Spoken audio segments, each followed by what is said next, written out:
Tell the truth and fight the good fight. The reason why this country is as screwed up as it is because men have stopped doing that. It's a fact.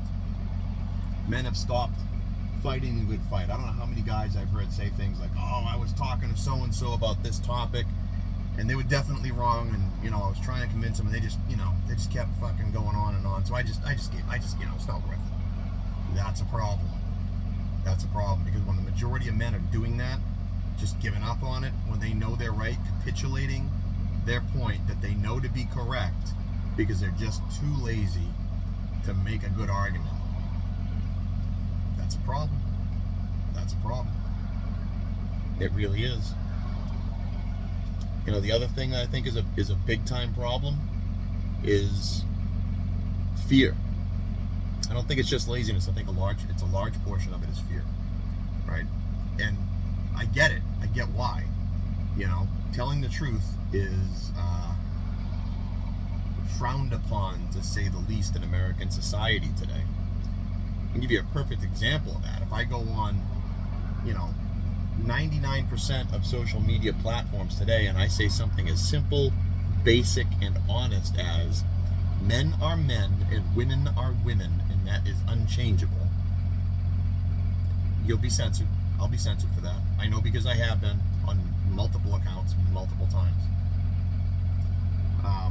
When you can't tell the truth about small, basic things, how can you tell the truth about big, controversial things? You can't. I think that's kind of the point. I do. I think that's kind of part of the point.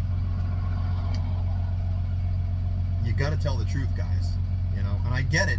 Like I said, I get the fear, because it's not just getting banned on social media. If you go to New York and you call a guy an obvious man that wants to be called Zim Zur whatever, you call him dude or buddy, you can be fined for that in New York City, for example. That's just one example. Right? If you knowingly misgender somebody, you can be fined for that. If you don't pay that fine, you can go to jail. So you can be jailed for telling the truth, for hurting feelings. So people who tell the truth can go to jail. Meanwhile, our government knowingly and willingly lies to us on a daily basis about a myriad of things. Look at that midwit mediocrity Karine Jean-Pierre diversity hire. She lies daily, and she knows she's lying, and everyone who watches her knows she's lying, and she knows that they know she's lying, and she just keeps fucking lying. But it's destroying her, and you can see it, right? It's like the dark side of the Force corrupts the Sith, It's the same thing.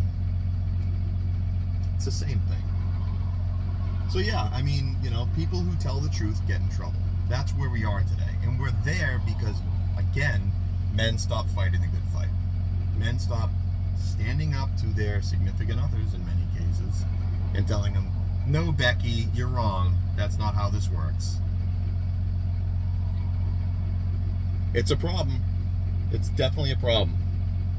Because like I said, it trickles up. When you can't tell truth about little things, you really can't acknowledge big truths. Like, for example, Ukraine's not a democracy.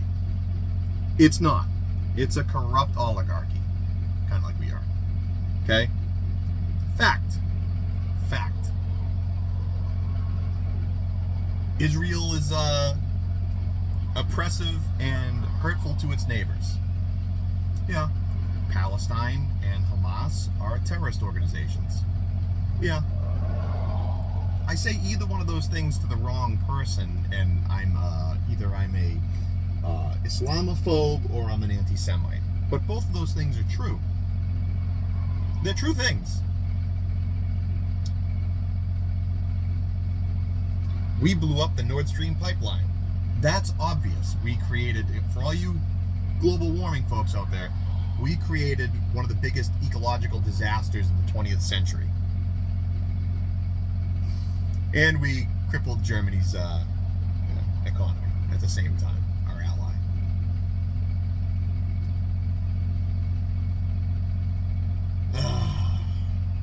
Yeah, it's a problem when, the truth will get you in trouble and lies will get you praised. But that's where we are. And I suggest you guys start doing something about it. Because if 10% of the population, if just 10% of the men in this country said, enough, no, buddy, you're not going in the restroom, my daughter's in there. I'm sorry, no. If 10% of the population did that, it would fucking stop. No, buddy, you're not playing field hockey with my daughter. You're not. It would stop. It would. Are you going to do it? I don't know. I think that ship has sailed. I think the meeting happened and you missed it. I think we're careening down the freeway. We've blown past all the exit ramps and warning signs that the bridge is out ahead, and we just kept going because we didn't want to grab the wheel and take control because of, I don't know, patriarchy or white supremacy or whatever. Well, we're all in the same car together, and we're all about to hit the gap in the span bridge, so I don't know. Bleak, I wish I had something more fun to say. Happy 2024. 44% of private home sales in the United States last year were hedge funds, like BlackRock. Right? Isn't that great? 15 more millionaires and billionaires have decided to start constructing doomsday bunkers. But don't acknowledge that. You keep talking about Zimzer's pronouns and hunting for the ghosts of racism somewhere. That'll go over well. Anyways, happy Thursday, I guess.